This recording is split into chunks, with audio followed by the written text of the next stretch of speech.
48, amém? 8 versículos.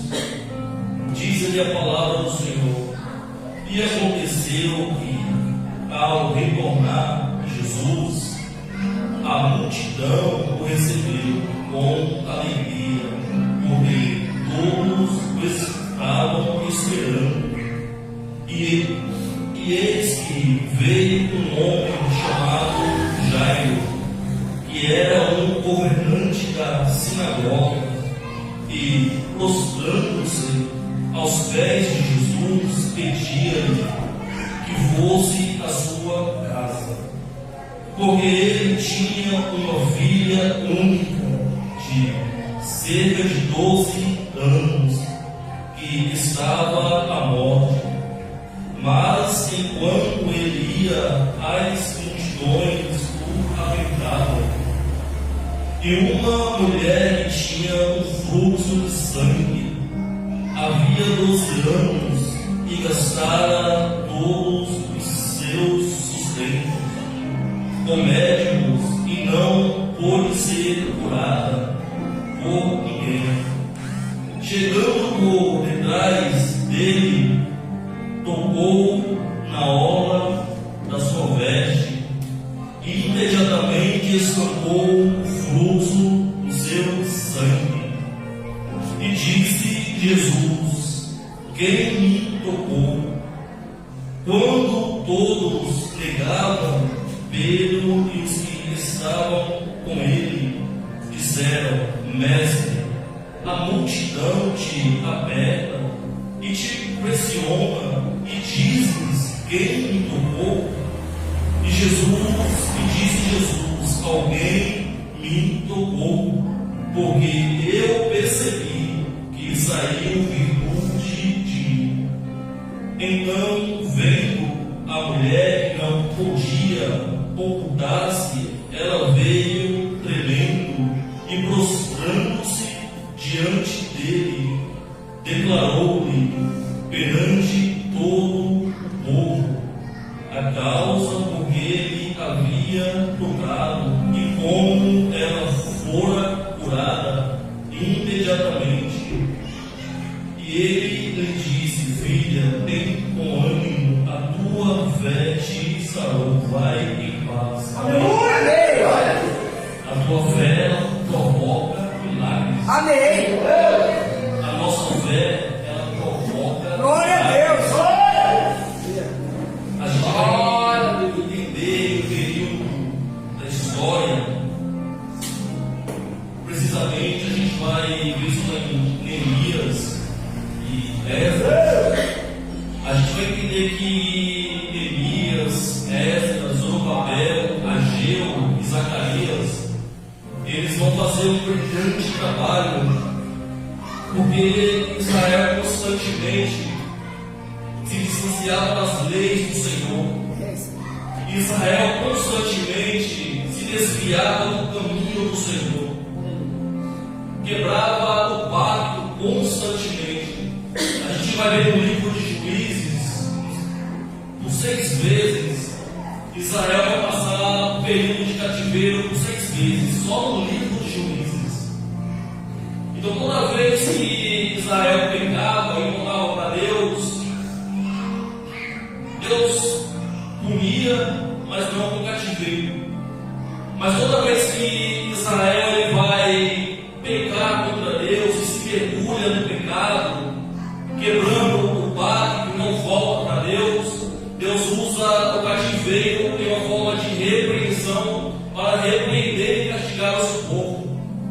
Só que quando o regente, o rei Ciro da Babilônia vai publicar o edito e permitir que o povo volte para a sua pátria, para a sua terra, acabando 70 anos de cativeiro profetizado por Jeremias, a gente vai entender que esses homens, Zorobabel, Neemias, Esdras, Ageu, profeta, e Zacarias, vão fazer um brilhante trabalho, vai trazer um avivamento para aquele povo, vai trazer um despertar para aquele povo. Só que vai ter um período onde Deus ele vai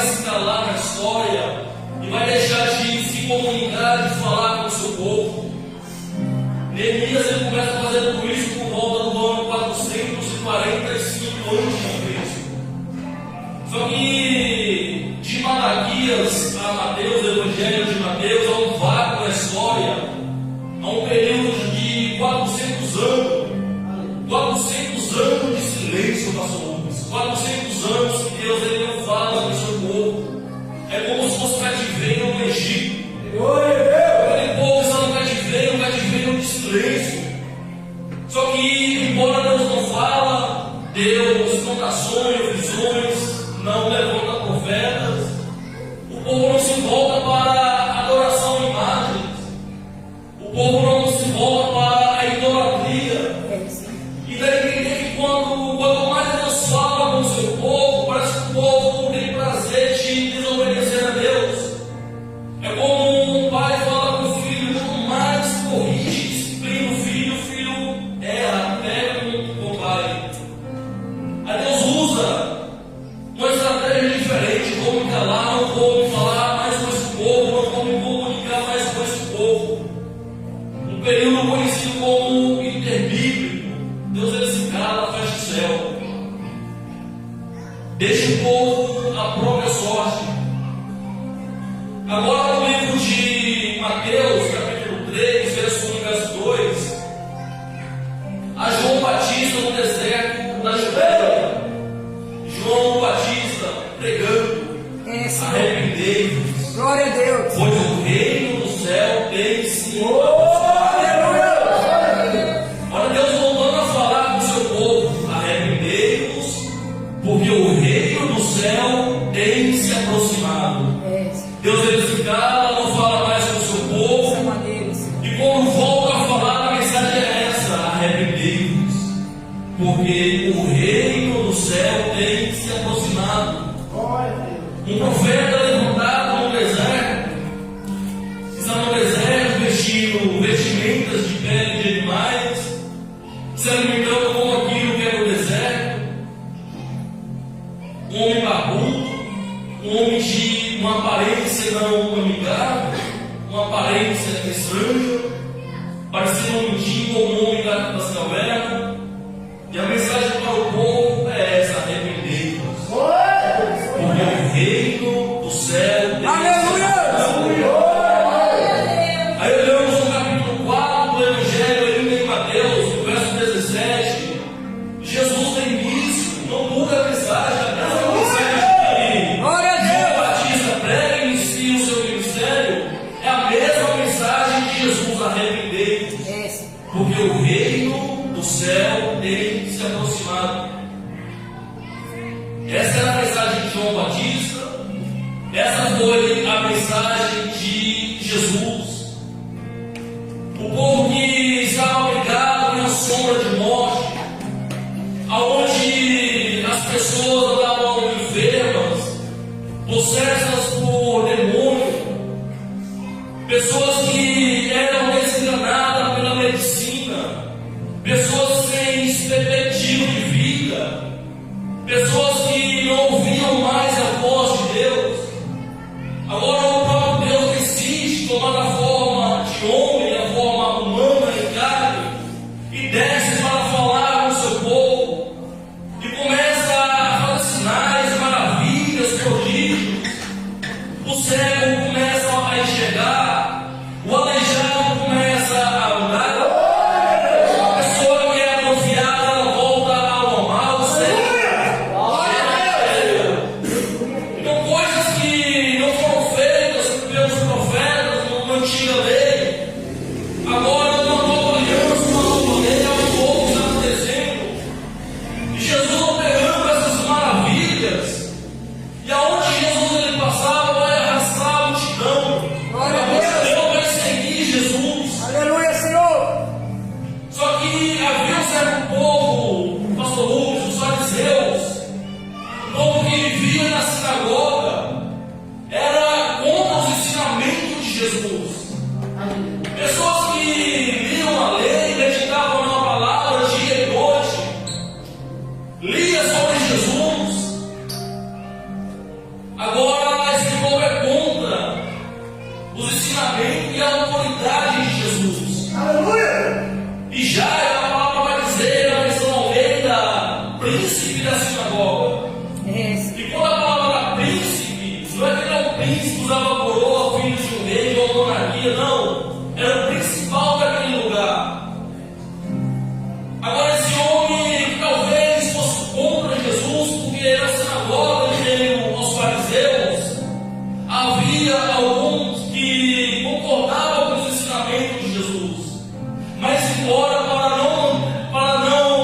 se manter a aparência, eles não seguiam Jesus publicamente. E talvez Jairo fosse um desses, porque agora Jesus, isso é de certo local, de certa localidade.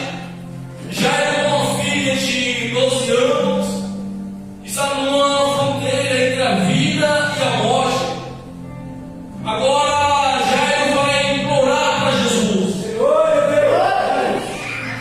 Jairo era responsável pelo edifício da sinagoga, pela administração, pela adoração naquele lugar, supervisionar a adoração naquele lugar. Essa era a função de Jairo na sinagoga. Agora, esse homem de grande prestígio em meio à sociedade, um homem de grande prestígio no meio religioso, está se prostrando nos pés daquele que se fez carne e desceu para trazer uma solução, a luz, um caminho para a humanidade. Jairo pede para Jesus ir até a sua casa, pois o seu filho está em uma fronteira entre a vida e a morte. Só que em meio a essa situação, em meio a esse cenário, surge uma mulher. Surge uma mulher que está há 12 anos com um fluxo de sangue. Você falou para entender uma criança com 12 anos está entre a vida e a morte. E agora uma mulher com a mesma idade de tempo sofrendo com uma enfermidade constante. E aquela mulher, a Bíblia, o texto vai nos dizer, nos afirmar que ela gastou todos os seus bens, ela vai gastar suas fazendas, sua riqueza, tudo aquilo que ela possuía, ela vai investir na sua saúde. Então eu creio que aquela mulher tinha um recurso financeiro bom, mas só que o seu recurso financeiro, o seu dinheiro, não foi capaz de trazer para ela a sua saúde. Não foi capaz de devolver para aquela mulher a sua saúde. Agora vai surgir uma grande oportunidade. Glória a Deus. Uma grande oportunidade vai surgir, pois ela já tinha tentado de todas as formas, usou o seu dinheiro. Agora ela decide usar o último e único recurso. Ela vai usar a sua fé. Ela vai usar a sua fé e só que havia um problema, uma multidão cercava Jesus. Aonde Jesus ele ia, uma multidão seguia. Jesus andava no deserto, à beira-mar, de vila em vila, de cidade em cidade, e a multidão andava com Jesus, seguia Jesus, espremia Jesus. E havia 3 tipos de pessoas nessa multidão. Havia uns que só iam para ver, conhecer Jesus.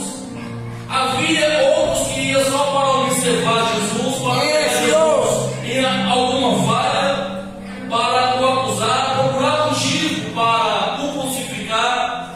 E havia outros que iam em busca de cura, de milagre. Assim como foi dito hoje, Bartimeu, o cego no caminho de Jericó, surgiu a oportunidade de usar a fé. Você nessa noite está tendo a oportunidade de usar a sua fé. Você está tendo a oportunidade de usar a sua fé nessa noite. E quando você usa a sua fé, quando realmente você usa o recurso da fé, de maneira alguma Deus vai te deixar desamparado.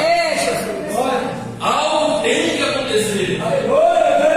Toda vez na Bíblia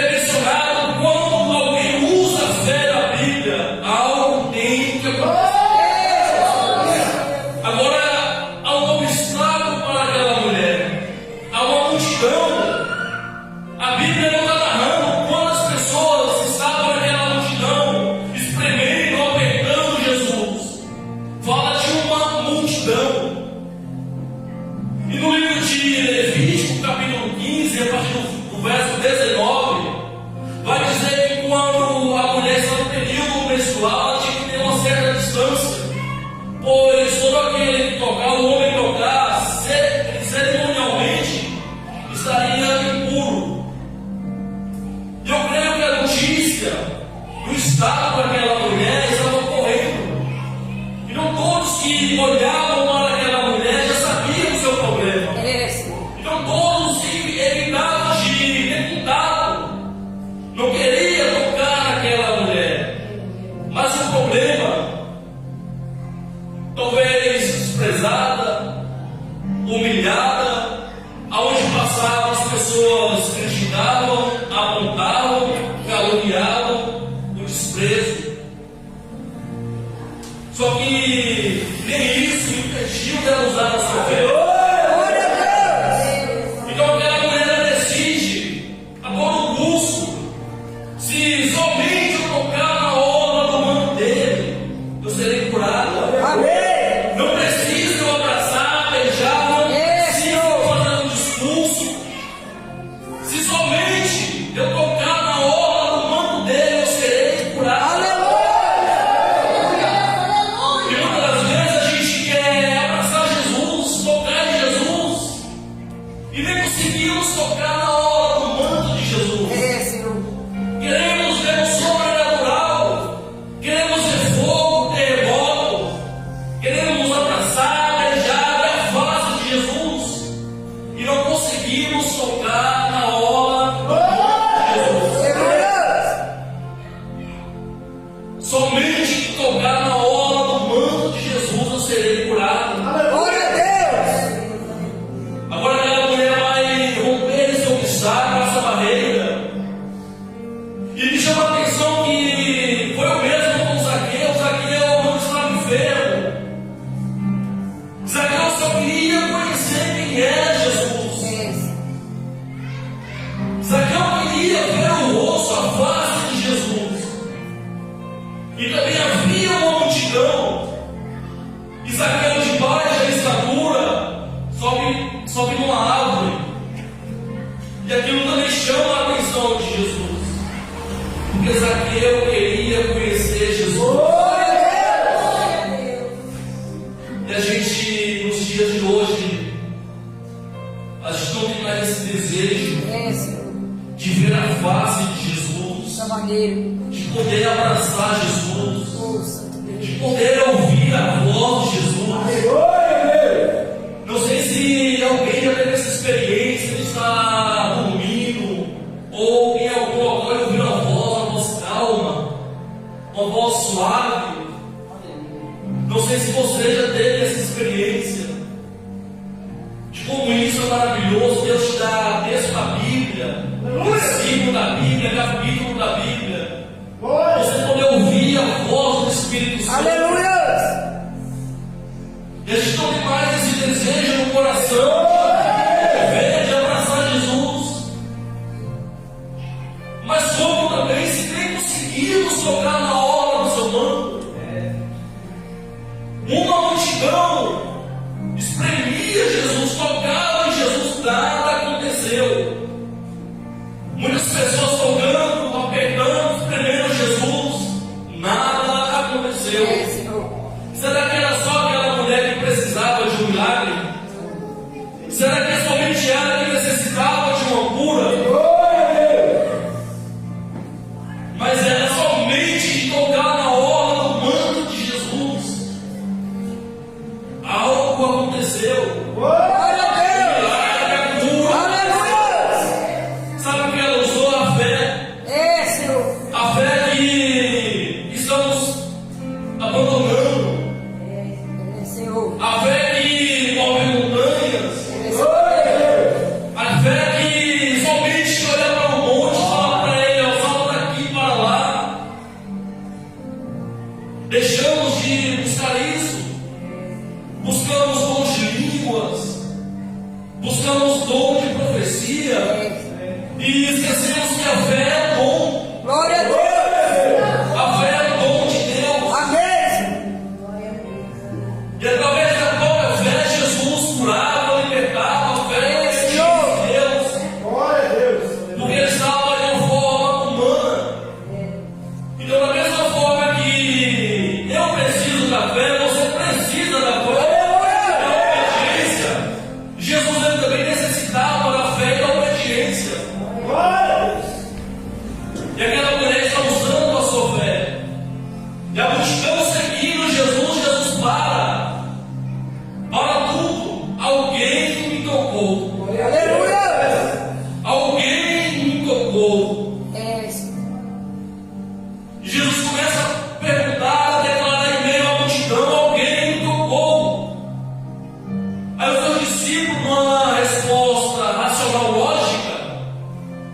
Mestre, olha o tamanho da multidão, mestre.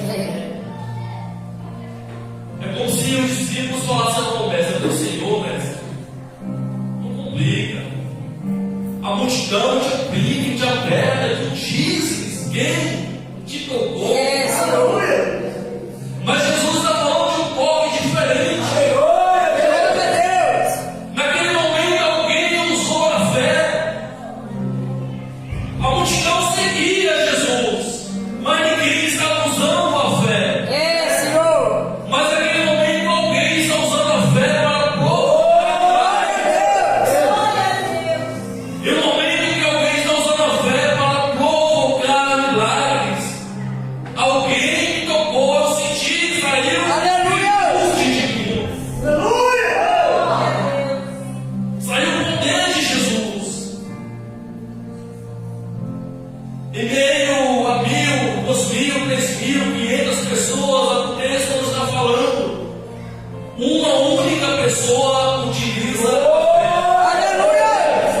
E o milagre acontece. O milagre acontece.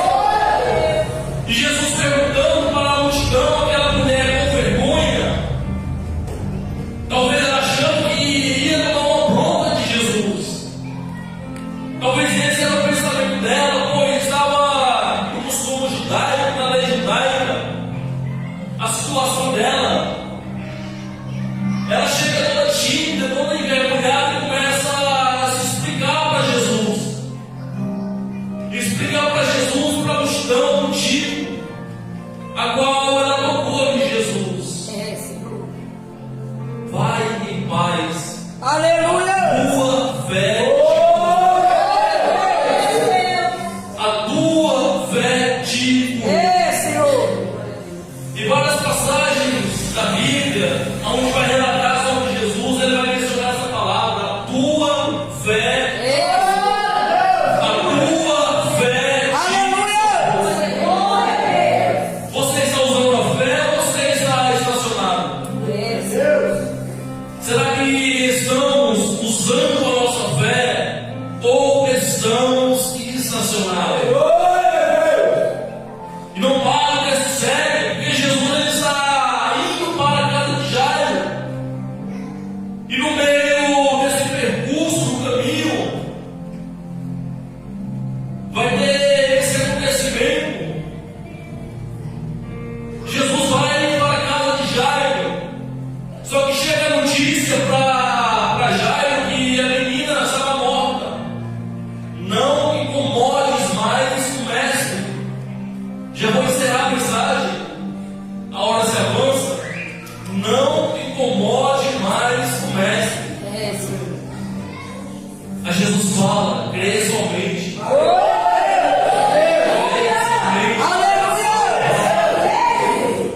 Creia. Olha Jesus usando de novo a palavra fé. Crê somente. Pois para Deus nada é impossível. E chegando na casa de Jairo, há um alvoroço, chororô, pessoas pranteando, chorando. Ela está morta. Ela não está morta, apenas dorme. Começam a zombar de Jesus. Começam a rir. Aqueles que estavam chorando agora estão rindo. Aqueles que estavam pranteando agora estão dando risada, gargalhando, zombando do próprio Deus, zombando do Filho de Deus. Aí Jesus pega todos aqueles zombadores e coloca para fora. Muitas das vezes Deus ele quer no secreto fazer algo. É necessário pegarmos os zombadores, os escarnecedores, aquele que não acredita no seu milagre, aquele que não acredita na sua vitória, tirar para fora, colocar para fora. Agora Jesus pega os seus 3 íntimos discípulos, o pai e a mãe, e o milagre vai acontecer. Aquela menina vai ser ressuscitada. Mas para aquilo acontecer, Jesus tira os zombadores. Já que vocês não estão zombando, já que vocês não creem no milagre,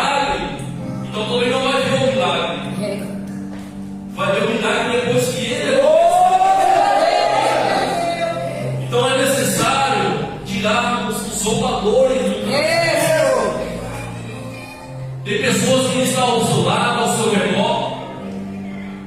Ele não crê no seu sonho. Ele é um motivo de tropeço para o milagre acontecer. A zombaria, a inveja, o escárnio causa algo no mundo espiritual para impactar o mundo espiritual. Então, quando você entender quem são esses zombadores, escarnecedores, invejosos, e você tirar do seu caminho, do seu convívio, as coisas vão melhorar. Mas entenda, se coloque sobre os seus pés. Oh, glória! Mas entenda, tem que usar a fé. E a fé, ela vai provocar milagres. Aleluia, Deus! A fé, ela vai provocar milagres na minha vida. Eu vou colocar um louvor, que o irmão colocar um louvor aqui. Não fala nada quando esse louvor estiver. Eu quero que você